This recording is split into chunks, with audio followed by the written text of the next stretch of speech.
नमस्कार दोस्तों, मेरा नाम मीत पटेल है। आपका इस चैनल में स्वागत है। मणिपुर की कहानी क्या है वो सुनने से पहले प्लीज़ दोस्तों लाइक करो, शेयर करो और सब्सक्राइब किया करो। कुछ भी क्वेरी हो तो कमेंट किया करो।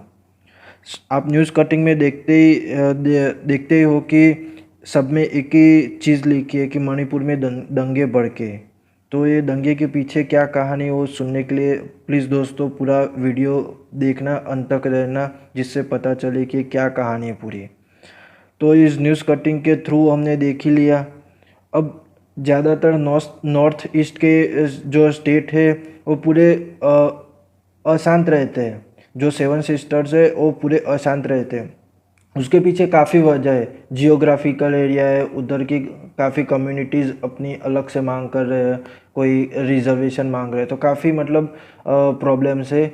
लेकिन अभी पिछले काफ़ी टाइम से उधर शांत का माहौल था। वो अभी मणिपुर में दंगे भड़कने से वापस अशांति का माहौल हुआ है। लेकिन वापस शांति का माहौल बनाने के लिए हमारी गवर्नमेंट ने उधर एक चीफ जो फॉर्मर सीआरपीएफ के चीफ थे कुलदीप सिंह, उनको उधर सिक्योरिटी एडवाइज़र के रूप में उनको अपॉइंट किया है। और इसके बाद वो करेक्टिव एक्शन लेंगे। लेकिन नॉर्थ ईस्ट है वो ट्विटर पे भी ट्रेंड कर रहा है।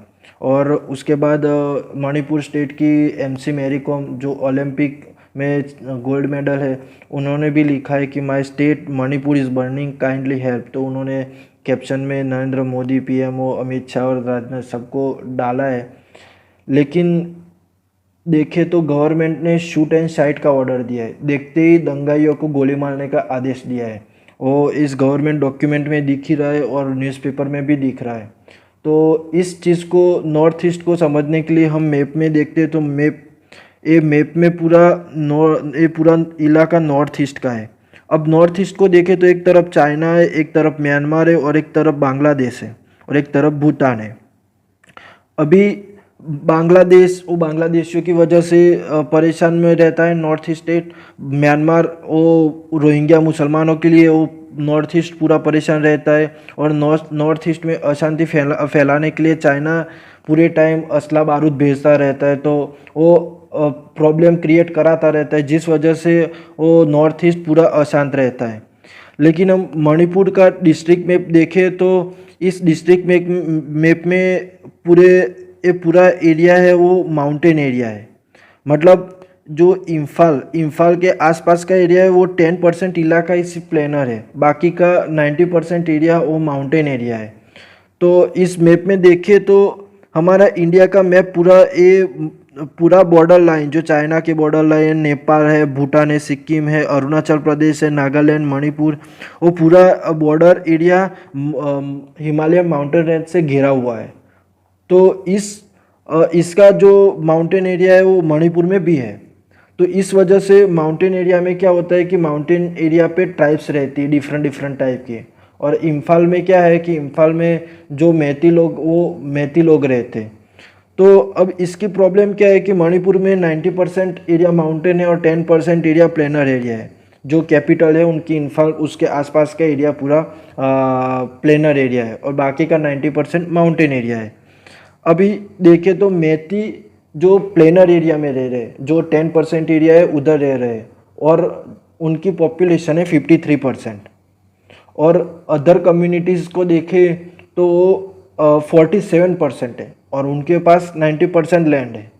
और उनको जो अदर कम्युनिटीज़ है उनको एसटी में डाला हुआ है, तो शेड्यूल्ड ट्राइब्स में आते हैं। और उसमें मेजोरिटी कुकी है, नागा, रोहिंग्या, म्यांमारी है, मेजोरिटी क्रिश्चियन है और थोड़े मुस्लिम्स और हिंदू भी है। तो देखें तो जो 10% लैंड है वो 53% वालों के पास है और जो 90% लैंड है 47% वालों के लोगों के पास है। और जो मैती है वो मेजोरिटी हिंदू ही है। तो उनकी मांग थी कि हमको शेड्यूल्ड ट्राइब्स में डाला जाए। लेकिन उन्होंने काफ़ी साल पहले मैती लोगों ने हाई कोर्ट में अप्लाई किया था कि हमको शेड्यूल्ड ट्राइब्स में डाला जाए और हमको लैंड और अदर बेनिफिट्स दिए जाए। लेकिन उनका जो हाई कोर्ट का जजमेंट वो कल आया। उसके आने के बाद ये पूरा दंगा भड़के और हाईकोर्ट ने क्या बोला कि जो मणिपुर की गवर्नमेंट है एन बीरेन सिंह की, उनको बोला कि गवर्नमेंट मैती लोगों को एसटी में डालने के लिए जो प्रोसीजर है वो फॉलो करे और हमको भी बताए, सेंट्रल गवर्नमेंट को भी बताए। उसी चक्कर में जो अदर कम्युनिटीज़ है उन्होंने मोर्चा निकाला कि मैती लोगों को हम इन्वॉल्व नहीं कर सकते शेड्यूल ट्राइब्स में। उसी वजह से दोनों कम्युनिटी के बीच ये दंगे बढ़ के, अब वो लोग क्यों नहीं करना चाहते, क्योंकि उनको डर है कि कहीं ना कहीं 50, क्योंकि मैती लोगों ने भी बोला है कि हम मणिपुर के रहने वाले लोग हैं, हम मणिपुरी भाषा बोलते हैं, जो कॉन्स्टिट्यूशन में 22 भाषा है उनमें से एक भाषा हमारी भी है। तो उन्होंने ये सब मांग की है। लेकिन जो अदर कम्युनिटीज़ वाले लोग हैं वो क्या है, 53% आएगा तो क्या है, ऑलरेडी कंपटीशन बढ़ जाएगी, वो लैंड में भी बढ़ेगी, गवर्नमेंट जॉब्स, एजुकेशन स्कीम सब में वो जो बेनिफिट्स मिलते थे उसमें कंपटीशन बढ़ जाएगी। उस वजह से उसको देखते हुए उन लोगों ने सामने से मोर्चा निकाला, और वो सब मोर्चा निकालते अपनी जो कैपिटल है इम्फाल उसके पास आ गए, जहाँ मैती लोगों की जहाँ मेजोरिटी में पॉपुलेशन हुआ करती है। तो उस वजह से मैती लोगों ने भी आंदोलन किया और इन लोगों ने, अदर कम्युनिटी वालों ने भी आंदोलन किया, और आंदोलन वजह से दोनों कम्युनिटी के बीच भिड़ंत हुए। उस वजह से ये जो मतलब ये हुआ है वो पूरा मसला अभी फैला है। तो देखते आने वाले समय में क्या मैती लोगों को शेड्यूल ट्राइब्स में डाला जाए या ना डाले, क्योंकि मणिपुर में ज़्यादातर लॉ है वो ट्राइबल लॉ है, क्योंकि माउंटेन एरिया है, तो माउंटेन एरिया में ट्राइबल्स लोग ज़्यादा रहते हैं। उस वजह से उधर के law according to schedule tribes के ही है। तो उस वजह से इस इश्यू को देखा जाता है कि दो कम्युनिटी के बीच में ये भिड़ंत हुई है, और ये भिड़ंत की वजह से मणिपुर में दंगा फैला है। तो अब देखते हैं आने वाले टाइम में क्या होता है, क्योंकि ये सारा हम कोई संवाददाता है नहीं, हमने कहीं ना कहीं से पढ़ के, कहीं ना कहीं रिसोर्सेज से हमने देख के ये पूरा कंटेंट बनाया है। तो कोई भी क्वेश्चन है, क्वेरी है, तो प्लीज़ दोस्तों इस चैनल के कमेंट में हमें कमेंट करो, तो पता चले कि क्या क्वेश्चन है, क्या क्वेरी है। बाकी देखते हैं आने वाले टाइम में क्या इसका सॉल्यूशन निकलता है। दोस्तों जय हिंद, वंदे मातरम।